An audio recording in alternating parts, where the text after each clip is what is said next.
These are my top 5 aerodynamics roller coasters, and this list will eventually change. It won't always stay the same. It depends on how I'm feeling. If I feel if I've gotten a bad ride on it, or um if I just change my mind one day. So let's go ahead and start. At number 5, we have Magnum XL 200. This roller coaster was the first ever roller coaster, literally to mark the 200-foot spot height. This is what started Coaster Wars, basically, on how tall can you make your roller coaster? Can you get the height record, or can you get because this was built without computers. They built this without computers. That's actually insane. Um, this roller coaster is like so long. Arrow, this was a great thing they did. This is People are gonna go crazy on how why I have this ranked at only number 5.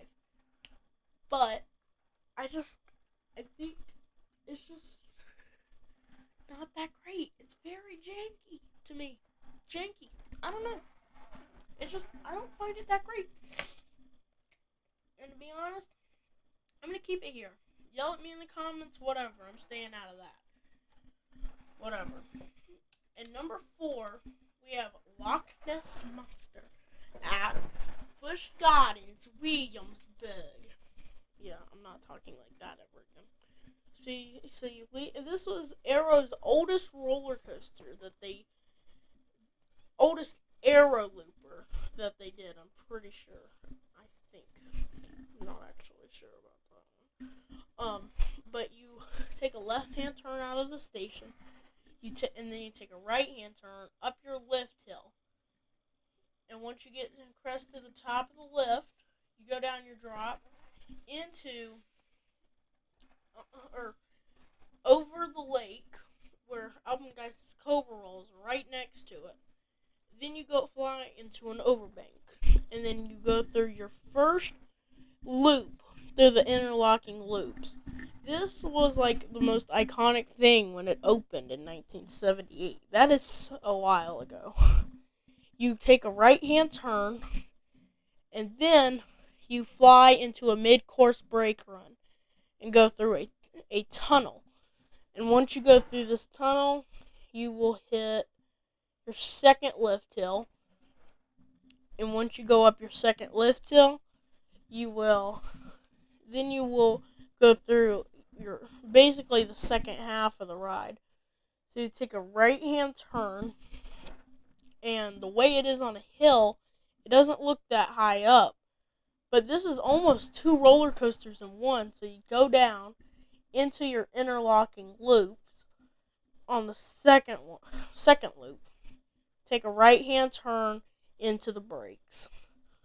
It's pretty short, but nobody really seen anything like this. So moving on to number 3 is Canyon Blaster Adventure Dome. This ride is a clone of the Cyclone, Python. There's a couple more just like this, except actually this is a mirrored version of the Cyclone. Kind of. The Cyclone's lift is on the left side instead. So it's not really, the elements aren't mirrored. The station is over on the right instead of the left. So you crest up your lift hill, you go through some rocks. And once you get to the top, you go through theming. Wow, some rocks. I'm really impressed with this roller coaster. You go down your drop into your vertical loops, your double vertical loops. That's very prone with Arrow. Then you go up, take a right-hand turn into your double corkscrews, which aren't that great. They're corkscrews on an Arrow coaster. Go through your helix, which is completely enclosed, most of it. And then you go into your turn, into the brakes. Overall, this ride's not that great, but at the same time, it's really good.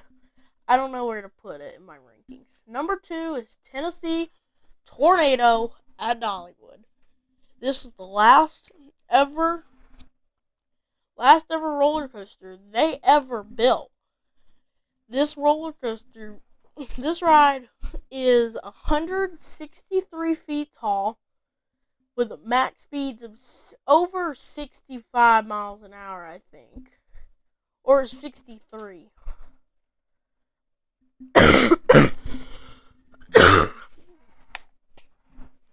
And then, so you crest up your lift hill.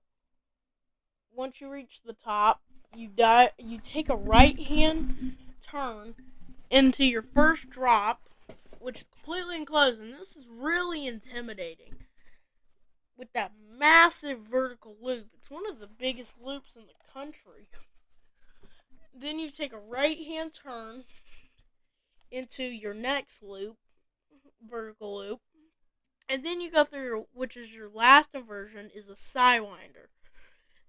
And then you hit a overbank into the brakes.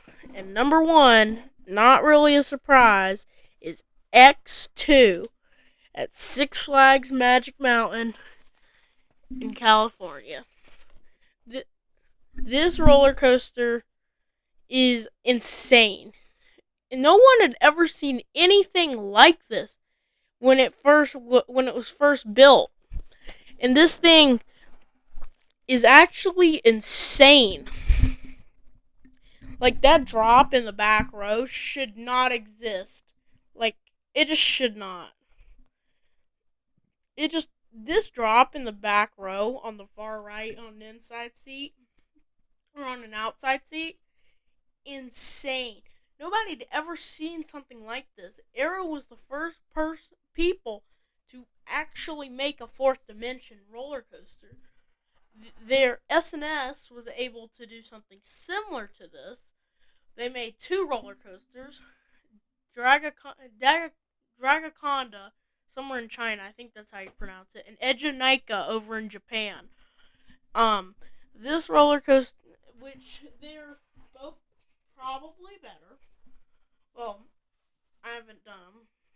I've done X2. But this thing is just insane. No one ever seen anything like this. But what do you think of my list of the top 5 aerodynamics aero development roller coasters that I have ridden? These are all my opinion. Comment your opinion comment your own opinion. If you want to, feel free to tell me what your top aero roller coasters are. Until then, see you next time.